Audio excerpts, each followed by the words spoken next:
Look, when you're dating over 60, you've got a bit more patience for quirks. Maybe it's a questionable shirt or an outdated headshot that looks like it was taken during the Reagan administration, or the fact that he still calls text messages emails like he's stuck in a time warp. That stuff you can live with, but some things, no, absolutely not. You've lived too damn much life to be dragged through somebody else's nonsense just because you want a dinner date who doesn't cancel last minute. Here's the truth. When you stop tolerating certain behaviors, you stop wasting time. And when you stop wasting time, you make room for the kind of person who actually shows up for you consistently, respectfully, and fully. So today we're going to be unpacking those red flags, deal killers, and no more sliding excuses. The habits you used to shrug off in your 30s, but now, those are straight up next material. That's it all interesting or intriguing. I hope you'll stick around because that is what's on the agenda today. Oh, at first it's like fireworks. They text first, they make plans, they sound genuinely excited to hear from you, and then slow fade. Calls get short and cold, messages drag, plans turn maybe or we'll see, and suddenly you're wondering if you're being needy just for wanting the same energy you got 2 weeks ago. Newsflash, that early drop-off isn't just life getting busy, it's a preview of the long haul.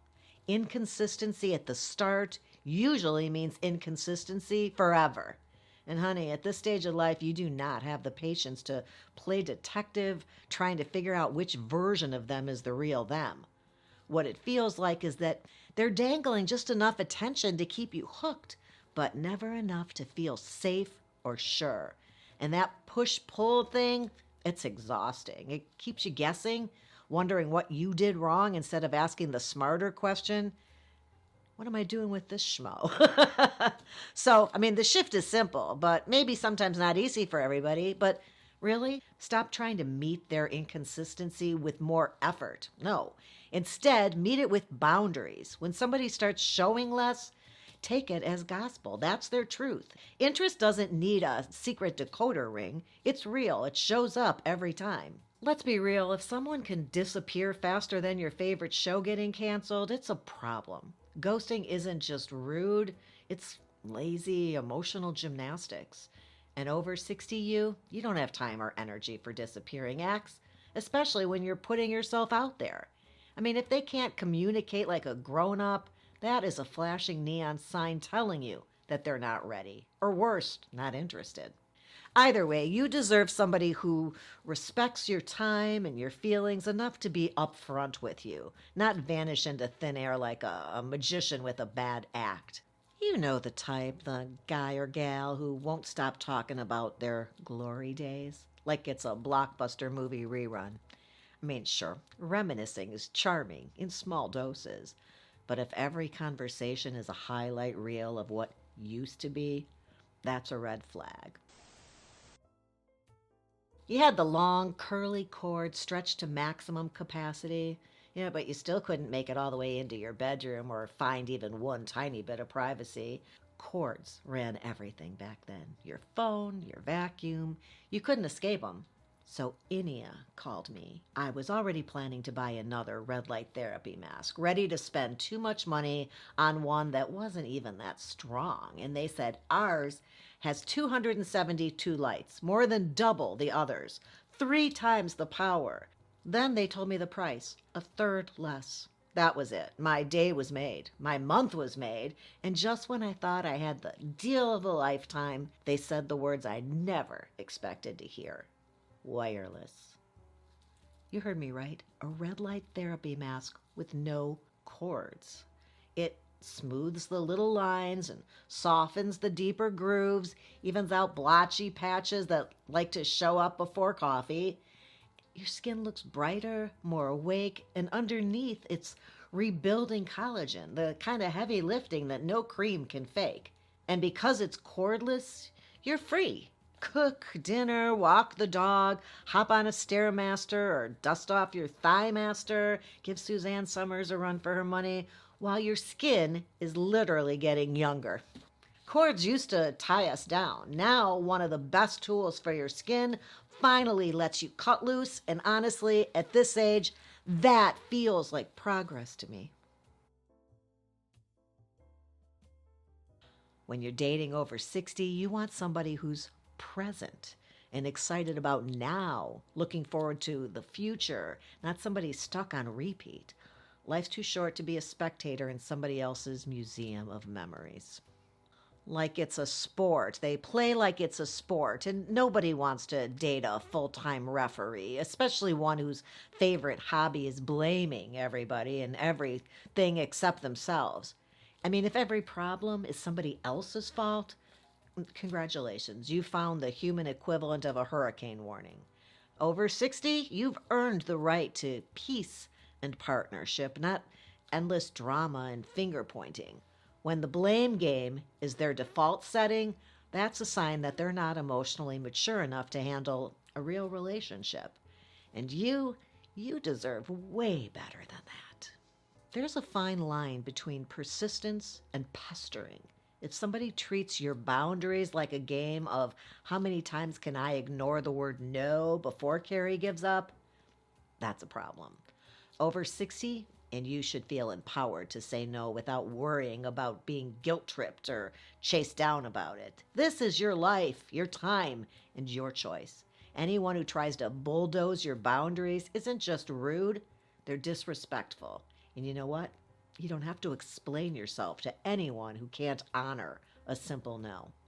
You've heard me say it before. At this stage of life, you've got stories, right? You've got passions, family, and a life that's full and rich, hopefully. And if the person you're dating can't be bothered to ask about those things, or worse, they zone out whenever you start talking about your people or your day, consider that a flashing warning light. Relationships, even over 60, should be about two people genuinely interested in each other's world, not a solo performance where one person does all the talking while the other person just nods politely. You know, it's easy to be charming when everything is new and exciting, but real character shows up in the messy moments too, when you're sick, when plans fall apart, when life throws a curveball. If they vanish or act like it's too much effort when things aren't shiny and perfect, that's a deal breaker. You deserve somebody who's steady, reliable, and present, not just during the highlight reel, but in the behind the scenes chaos too. They should be in every part of the blooper reel. Time is one thing that nobody's getting more of. When somebody regularly cancels or shows up late or makes you wait without a really good reason, they're telling you loud and clear that your time isn't a priority. Dating over 60 means valuing your own schedule and your boundaries. Don't settle for anybody who treats your time like an afterthought. At this point, you know what matters: values and your goals, emotional health. If somebody ducks every chance to talk about what they want out of life, their feelings, or where this is headed, that's a red flag too, and it's waving hard. I mean, it's one thing to keep things light and fun, but if time's gone by and they're running from the depth because it makes them uncomfortable or they can't handle feeling vulnerable, that's a problem. You want to connect on a level that's deeper than small talk and weather reports, and you deserve that, especially at this stage of your life. Dating should energize you, not make you feel like you just ran a marathon. If after hanging out with this person you feel emotionally wiped, you're drained and confused or second-guessing everything, that's your intuition waving its big red flag. You deserve companionship that feels good and supportive and uplifting, not an emotional workout that leaves you exhausted. Defending yourself constantly? No. If you find yourself justifying your choices or your feelings or your past every time you're together, stop doing that. No. That's exhausting and unnecessary. And you're over 60. You don't owe anyone an explanation for being who you are. A good partner listens and they accept, and together you move forward. You don't want somebody who's constantly questioning or challenging your sense of self.